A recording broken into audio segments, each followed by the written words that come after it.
the triangle inequality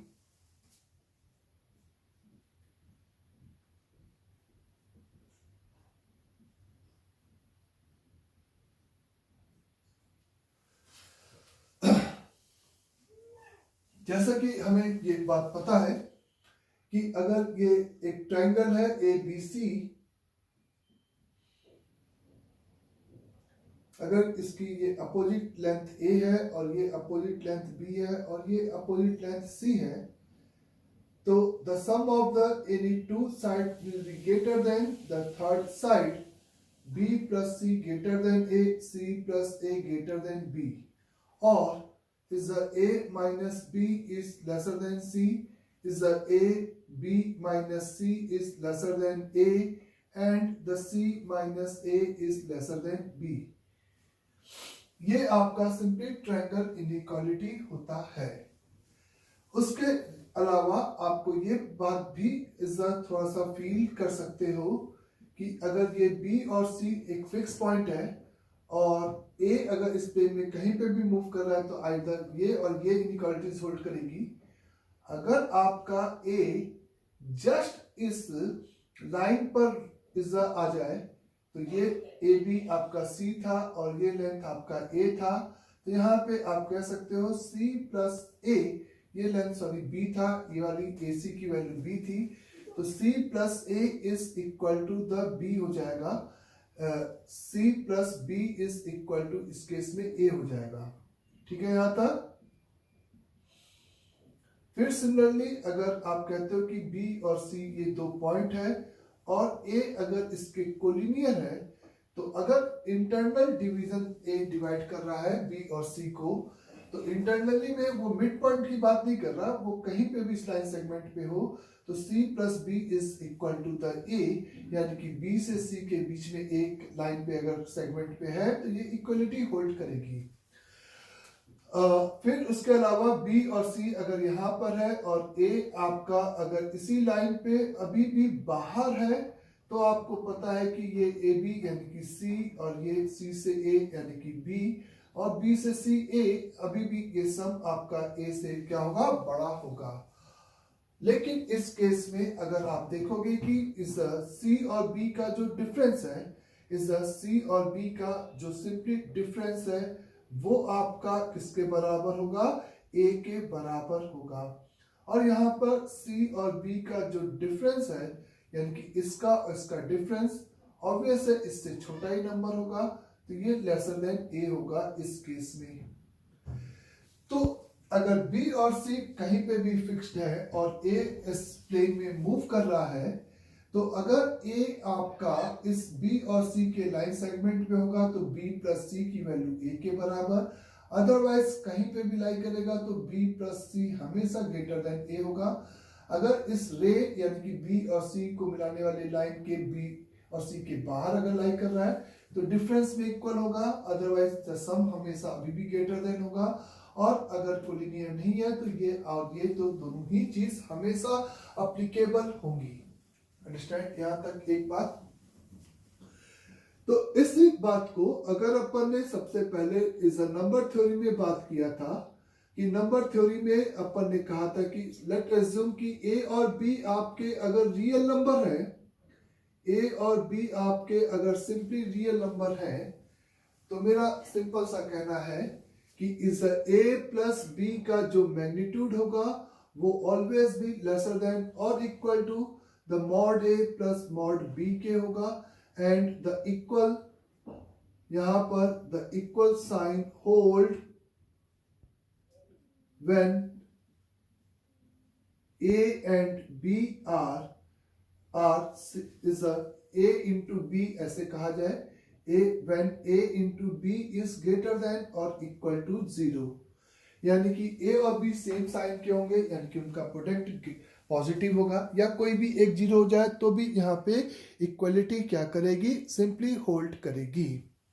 तो the equal sign will be hold when a dot b is a into b is क्या होगा, greater than और equal to the 0। तो in general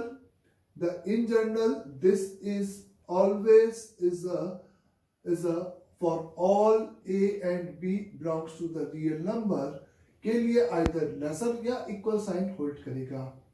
वहीं पर अगर आप कहते थे कि a माइनस बी दो रियल नंबर का जो डिफरेंस है वो हमेशा इज अ ग्रेटर देन होगा mod of a minus mod of b के होल मॉड से, और यहाँ पर भी इक्वल साइन होल्ड, यहाँ प्लस तो सेम साइन हम बोलते थे, यहाँ माइनस, यहाँ पे डिफरेंस के बीच में भी माइनस, तो the equal sign is a common sense से सोचो कि अपोजिट सेम साइन कर लेंगे तो इधर भी डिफरेंस होगा और इधर तो एब्सोल्यूट डिफरेंस हो ही रहा है, तो the equal sign hold when simply a dot b again greater than or equal to 0। यहीं पे अगर is the a plus b is always आप कह सकते हो कि is the mod of a lesser than or equal to is mod is greater than or equal to, ऐसे लिखोगे greater than or equal to mod a minus mod b का whole mod, क्योंकि इधर हमेशा डिफरेंस है और इधर difference या सम कुछ भी हो सकता है। सम कब होगा? जब वो सेम साइन के होंगे, और सेम साइन के होने पर इधर आपका एडिशन होगा और इधर सब्ट्रैक्शन, तो एडिशन वैल्यू सब्ट्रैक्शन वैल्यू से डिफरेंस वैल्यू से हमेशा बड़ी होगी। और यहाँ पर आप फिर से मेरे से कहोगे कि the equal sign hold when आपका a एंड b इस कैसा होगा? इधर प्लस और इधर माइनस, तो अपोजिट साइन यानी कि a और b जब लेसर देन और इक्वल टू द 0 होंगे। या सिंपली a माइनस बी का होल मॉड लिखा है, a माइनस बी का होल मॉड लिखा है, और इधर mod of a plus mod of b। ऐसा नहीं कि निगेटिव को निगेटिव है और इधर पॉजिटिव है, तो आप ऐसा समझ सकते हो इधर एब्सोल्यूट एडिशन है, इधर एडिशन और सब्ट्रैक्शन उनके साइन पे डिपेंड करेगा। जब एडिशन होगा तो इक्वल साइन, जब डिफरेंस होगा तो छोटा हो जाएगा। तो यहाँ पे आप फिर से मेरे से कह सकते हो कि the equal sign hold when a and b जो होंगे वो आपके कैसे होंगे? इधर प्लस और इधर निगेटिव यानी कि अपोजिट साइन, तो a इंटू बी जब लेसर देन और इक्वल टू 0, तो इधर आपका माइनस और इधर प्लस, और इससे याद रख सकते हो कि इस तरह से होता है। करेक्ट सभी को? तो ये हमेशा के लिए ट्रू होता है। ये सिंपल आपका रियल नंबर में हम लोग ने इनइक्वालिटीज बोला था, और ये ट्रायंगल इनइक्वालिटीज इस तरीके से आपको बताई गई है। अच्छा, ऐसे ही कुछ चीजें आपको वेक्टर के फॉर्म में बताई गई थी। Is the sum of the two vector के मैग्नीट्यूड की जब हमने बात किया था, sum of the two vector के मैग्नीट्यूड की जब अपन ने बात किया था कि एक वेक्टर a है और एक वेक्टर b है, उसका दो वेक्टर के सम का जो मैग्नीट्यूड होगा वो हमेशा लेसर देन और equal to mod of a plus mod of b, इस तरीके से वेक्टर के मैग्नीट्यूड के सम के बराबर होगा। और the equal sign hold when, यहाँ पे कब होगा बच्चे? जब a and b are parallel to the each other. a और b सेम डायरेक्शन के वेक्टर होंगे, यहाँ पे ये वेक्टर थे, तो जब a और b सेम डायरेक्शन के वेक्टर होंगे तब आप ऐसा कह सकते हो कि the equal sign will be hold when a and b are the क्या हो जाए? Same is the parallel vector. Similarly यहाँ पर again a plus b vector का जो सम है वो हमेशा greater than is the mod of a vector minus mod of b vector के होल मॉड से इज बड़ा होगा, and the equal sign hold when a and b are vector a and vector b are simply anti-parallel, is simply anti-parallel अगर vectors होंगे तब ये equal sign यहाँ पे होल्ड करेगा बच्चे। सिंपली a वेक्टर माइनस का b vector is lesser than और equal to vector a plus vector b, इस तरीके से लिखा है। तो आप कह सकते हो कि equal sign hold when again, यहाँ पे माइनस यहाँ पे प्लस, तो एंटी पैरेलल के केस में when vector a and vector b are opposite direction के हो तो एंटी सिंपल पैरेलल हो। ये बात सभी को क्लियर। और इसी तरीके से a माइनस बी का डिफरेंस हमेशा ग्रेटर देन और equal to mod of a minus mod of b के होल मॉड से इस तरीके से होगा। और इक्वल साइन यहां पे होल्ड कब करता था बच्चे? The equal sign hold when a and b are parallel to the each other vector।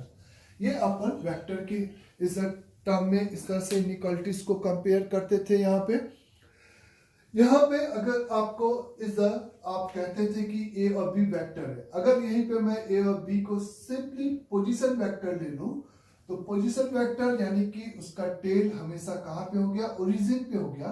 उसी वेक्टर को हम उसका पोजीशन वेक्टर बोल सकते हैं कि हम पैरेलली शिफ्ट करके टेल को कहाँ पे ले जाए? ओरिजिन पे। तो हेड उसका क्या बता देगा? Position vector.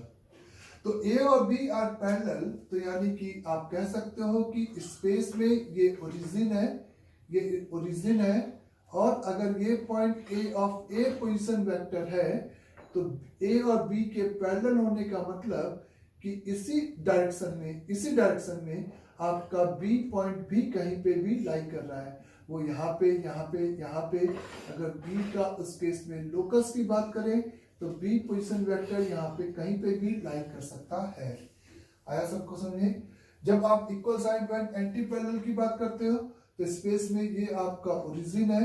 और अगर a एक पोजीशन वेक्टर को रिप्रेजेंट कर रहा है तो आप मेरे से कह सकते हो कि इसी के अपोजिट कहीं पर भी आपका b of b position vector lie करेगा, b of b position vector lie करेगा। और इस तरीके से ये आपके सिंपली यहाँ पर क्या हो जाएंगे? एंटी पैरेलल हो जाएंगे। तो पोजीशन वेक्टर के टर्म में उनका सिंपली टेल आपका फिक्स हो जाता है। ये बात क्लियर यहाँ तक अच्छे से? नाउ अब इस बात को हम कॉम्प्लेक्स नंबर में कैसे बोलते हैं? भाई कॉम्प्लेक्स नंबर में आप कहते थे कि Z1 और Z2 बेसिकली इज कुछ नया कुछ भी नहीं है। अगर आप फील करो तो नया कुछ भी नहीं है कि Z1 और Z2 बेसिकली क्या है? पोजीशन वेक्टर है या कोऑर्डिनेट है या पॉइंट के क्या है? पोजीशंस बताते हैं आर्गेंट प्लेन में। और आर्गेंट प्लेन आपका similar to the XY plane ही होता है, यानी कि आप कह सकते हो 2D में उस पॉइंट की क्या बताता है? पोजीशन को डिस्क्राइब करता है। तो कोई भी इज Z1 एंड Z2, अगर Z1 and Z2 are any two complex number, कोई भी दो कॉम्प्लेक्स नंबर हैं, तो हम बोल सकते हैं कि Z1 और Z2 इस तरीके से आपके यहाँ पर किसको रिप्रेजेंट कर रहे हैं? पोजीशन वेक्टर्स को रिप्रेजेंट कर रहे हैं इस XY प्लेन में। भाई वेक्टर स्पेस में पोजीशन वेक्टर को रिप्रेजेंट करता है और is the ordered pair is the XY plane में। तो Z1 और Z2 आपको कहा गया कि कार्टेशियन आर्गेंट प्लेन में एक पॉइंट को रिप्रेजेंट करने वाले पॉइंट्स हैं। तो इसका मतलब मैं यहाँ पे इसके लिए ये स्टेटमेंट लिख सकता हूं कि Z1 प्लस Z2 का whole mod is always be lesser than और equal to the mod of Z1 plus mod of Z2। Mod of Z1 plus mod of Z2। अब आप कहोगे कि ये इज अ इक्वल साइन कब hold करेगा यहाँ पे? तो आपको Z1 और Z2 का ओरिजिन सेम डायरेक्शन में हो।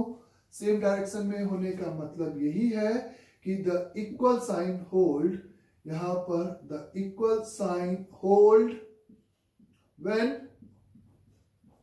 सिंपली कब ऐसा होगा बच्चे? व्हेन आप कहोगे कि आर्गुमेंट ऑफ Z1, क्योंकि दोनों ओरिजिन से सेम डायरेक्शन में हो, इज Z1 और Z2, तो सिंपली आप इस तरीके से ये इज XY प्लेन में या आर्गेंट प्लेन में ओरिजिन है और Z1 अगर यहाँ पे है तो Z2 भी इसी लाइन में कहीं पे भी हो सकता है। तो इसका मतलब उस स्टेटमेंट को हम लोग लिख सकते हैं कि argument of Z1 is equal to argument of Z2, ऐसा फील कर सकते हो। या सिंपली आप plus 2k pi is 2k pi is nothing else, कि आप एक तरफ से एक बार इंक्लाइनेशन 30 डिग्री बोले और एक बार 2 पाई प्लस 30 बोल दो, उससे कोई फर्क नहीं पड़ेगा। और इस स्टेटमेंट से ये बात क्लियर है कि argument of Z1 minus argument of Z2 is equal to the 2k pi हो गया। इसका आपको पता है कि argument of Z1 upon Z2, इसको लॉग की जैसे आर्गुमेंट प्रॉपर्टीज को यूज करते थे। तो यहां से ये बात क्लियर कि ये 2k पाई, यानी कि अगर हमें एक नए कॉम्प्लेक्स नंबर के बारे में पता करना है, और वो कॉम्प्लेक्स नंबर सिंपली कौन सा कॉम्प्लेक्स नंबर है, Z1 अपॉन Z2 अगर है, तो आप कह सकते हो कि Z1 अपॉन Z2 का आर्गुमेंट 2k पाई। 2k पाई तो जनरलाइज फॉर्म है, प्रिंसिपल आर्गुमेंट कितना हो गया, 0। यानी कि यहां से हम ये स्टेटमेंट दे सकते हैं that Z1 upon Z2 is किसके लिए, इक्वल साइन होल्ड करने के लिए। यानी कि सिंपली अगर आप किस इक्वेशन की बात कर रहे हो, आप बात कर रहे हो Z1 प्लस Z2 का होल मॉड। अगर दो कॉम्प्लेक्स नंबर का whole mod is the mod of Z1 plus mod of Z2 है, तो इस इक्वेशन की पर्टिकुलरली यहां पे बात करने की अभी कोशिश कर रहे हो।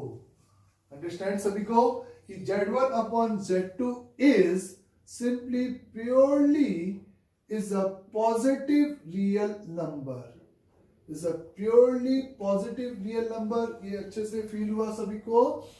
तो Z1 upon Z2 is simply purely positive real number। Positive क्यों लगाया, क्योंकि उसका जो आर्गुमेंट है वो कितने के बराबर है, 2k पाई के बराबर है। ये मैंने वेक्टर को कॉम्प्लेक्स नंबर में शिफ्ट करते हुए इस एनालॉजी से अभी आपको यहां पर ये बात फील कराई है। तो इसी के अलावा this is true for in fact all Z1 and Z2 belonging to the complex number. इसका कोई भी दो कॉम्प्लेक्स नंबर लो, चाहे वो प्योरली रियल लो चाहे इमेजिनरी लो, चाहे a1 प्लस आयोटा b1 और a2 प्लस आयोटा b2 लो, उसके लिए हम इस तरीके की चीजें यहाँ पे फील कर सकते हैं। तो ये इक्वेशन देगा तो ये पूछ सकते हैं, ये स्टेटमेंट पूछा जा सकता है, और ऐसे कुछ भी आपको इसका कंक्लूड करने के लिए आ सकता है। अगेन द नेक्स्ट इज, अगर आपको कहा जाए यहाँ पे कि आर्गुमेंट ऑफ मतलब mod of Z1 plus Z2 is always be greater than mod of Z1 plus mod of difference, यानी कि बच्चे mod of Z1 minus mod of Z2 से के डिफरेंस से ये डिफरेंस हमेशा बड़ा होगा सम। क्यों ऐसा बोला मैंने, ऐसा फिर से इसी को यहाँ पे बोला है। और ऐसा होने के लिए द इक्वल साइन होल्ड, यानी कि Z1 प्लस Z2 की value simply mod of Z1 minus mod of Z2 के whole mod, the equal sign hold, यानी कि this equation will be hold, the this is hold, कब hold करेगा, simply when is the Z1 and Z2, आप इस तरह से यहां पर Z1 कहीं पर भी है और ये ओरिजिन है तो इसका ये पोजीशन वेक्टर हो गया, यहाँ प्लस यहाँ माइनस तो अपोजिट होना है, यहाँ पे अपोजिट होने का मतलब अपोजिट डायरेक्शन में होना है, और अपोजिट डायरेक्शन में होने का मतलब कि इसका आर्गुमेंट और इसके आर्गुमेंट में कितने का फेज डिफरेंस होना है, पाई का फेज डिफरेंस होना है। तो यानी कि the equal sign is hold when argument के टर्म में अगर बोला जाए कि argument of Z1 is a minus argument of Z2 is equate with simply is a 2k pi plus pi, odd pi, क्योंकि पाई एक फेज डिफरेंस था और उसको सिंपली तुमने जनरलाइज कर दिया।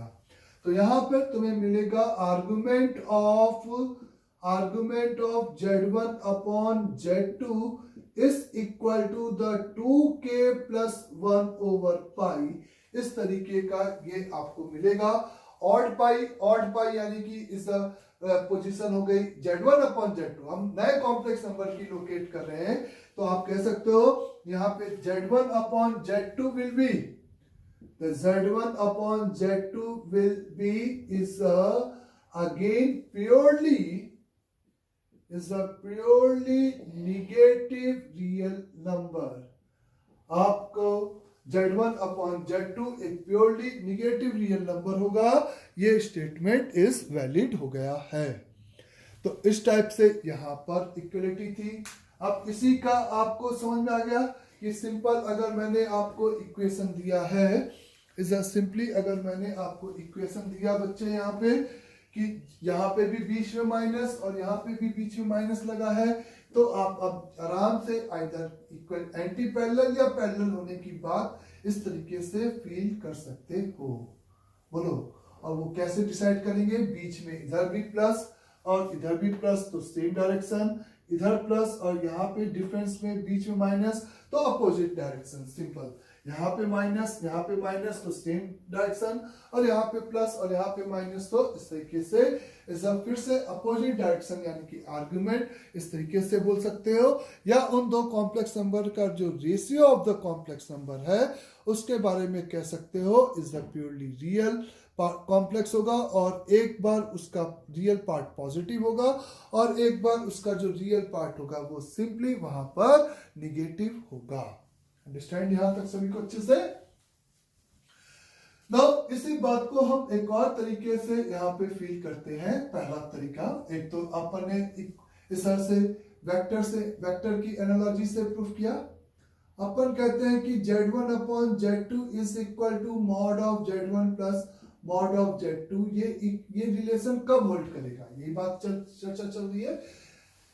तो ये रिलेशन कब होल्ड करेगा? तो Z1 प्लस Z2 का mod Z1 plus mod Z2 अगर है तो आप कह सकते हो कि बोथ साइड आप स्क्वायरिंग करने के लिए फ्री हो। तो Z1 प्लस Z2 का whole square is a mod of Z1 plus mod of Z2 का is a whole square. This is hold when mod of Z1 का square plus mod of Z2 का whole square plus आपको पता है sum of the complex number के magnitude का whole square के लिए चार term Z1 into Z2 bar plus Z2 into Z1 bar is equal to mod Z1 का स्क्वायर मॉड Z2 का होल स्क्वायर प्लस यहाँ पे Z1 into Z2 bar plus Z2 into Z1 बार। ऐसा आप लिख सकते हो। सॉरी ये आपका सिंपल a प्लस b का होल स्क्वायर होगा, तो ये 2 मॉड Z1 Z2 ही कहलाएगा। इसके अलावा इसमें और कोई भी टर्म यहां पर नहीं आएंगे। तो सिंपली ये आपका यहां पर और ये इस तरह से आपका कैंसिल हो गया बच्चे, एक स्टेटमेंट। तो आपके पास बचा क्या यहाँ पे? Z1 Z2 bar plus Z2 Z1 bar is equal to the 2 of mod Z1 mod Z2। बोलो, ये बात क्लियर सभी को? यहाँ पे mod Z1 into mod Z2 इस तरीके की चीजें बची हैं।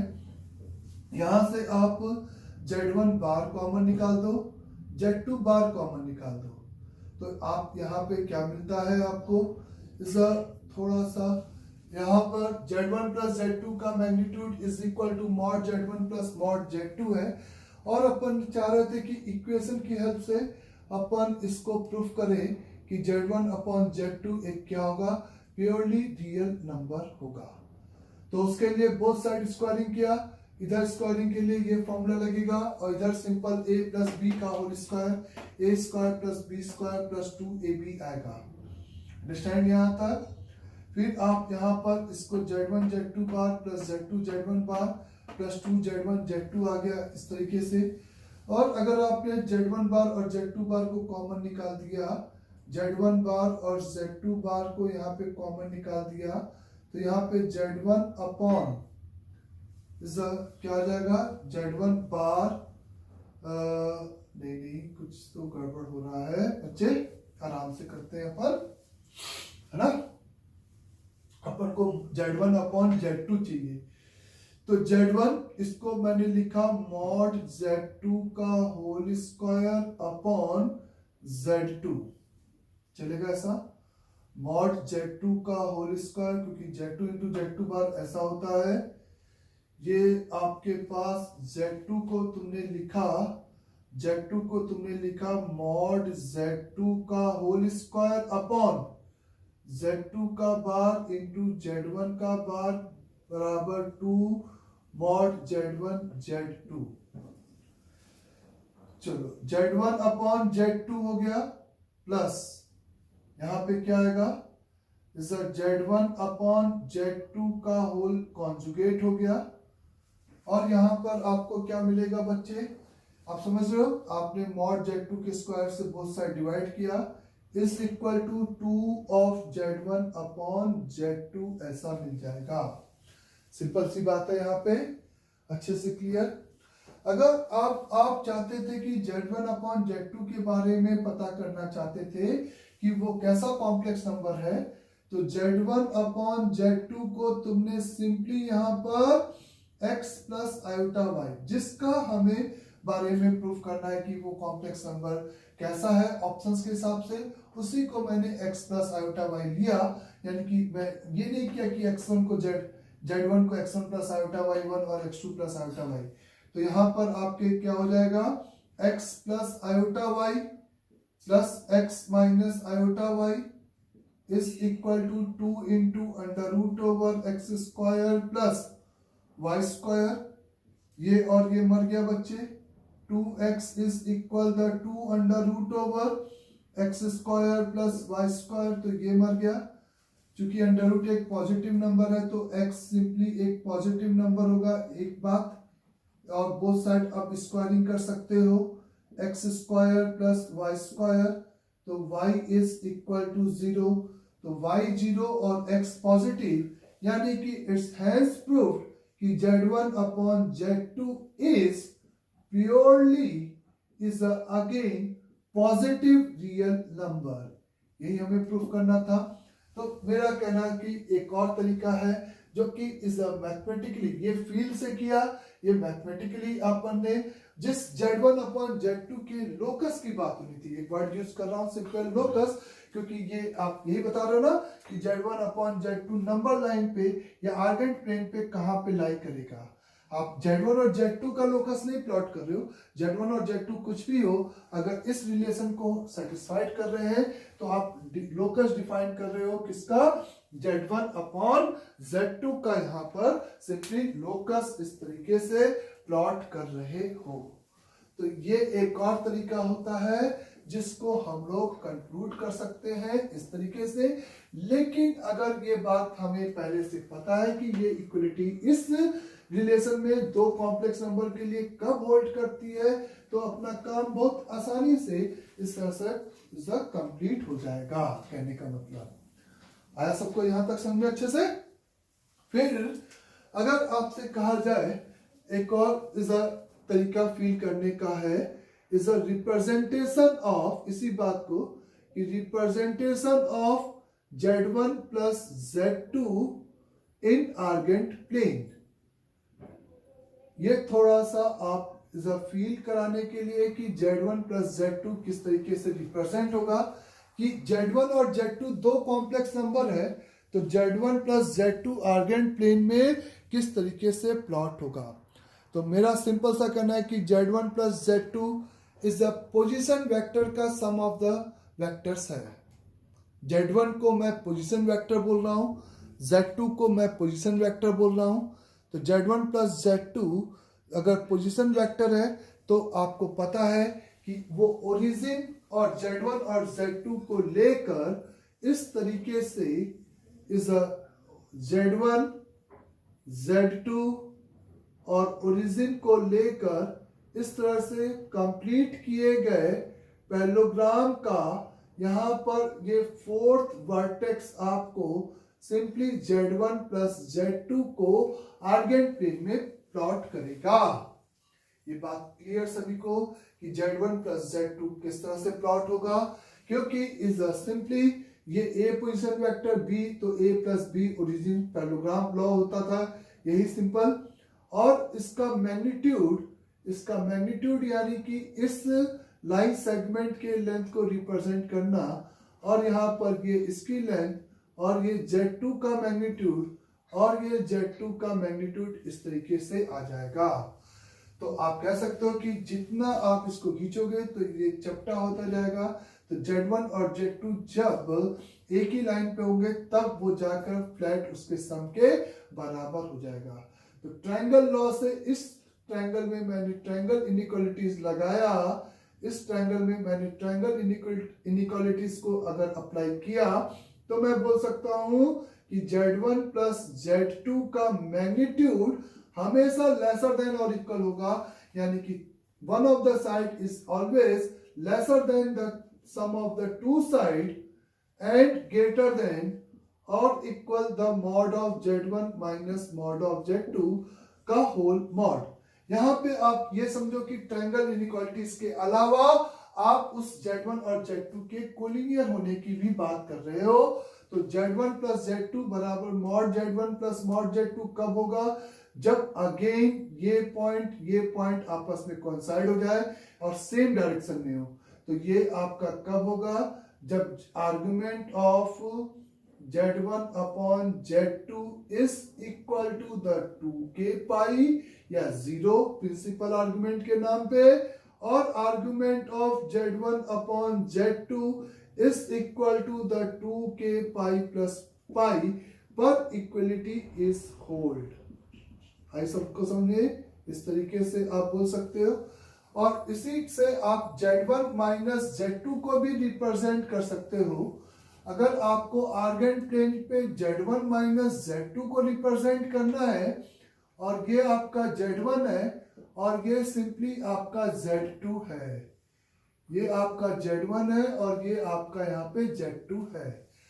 तो Z1 माइनस Z2 को रिप्रेजेंट करने का तरीका वही होगा कि आप पहले माइनस Z2 को प्लॉट करो और उन दोनों के सम को प्लॉट कर दो। माइनस के Z2 को प्लॉट करो और उनके सम को प्लॉट कर दो। तो माइनस का Z2 यहाँ पे आएगा जस्ट अपोजिट साइड, और इसको लेकर जो इस तरीके से पैरेललोग्राम बनेगा वही आपका इधर रिप्रेजेंट करेगा पॉइंट Z1 माइनस Z2 को। वही पॉइंट आपका Z1 माइनस Z2 कहलाएगा। अंडरस्टैंड यहां तक अच्छे से सभी को?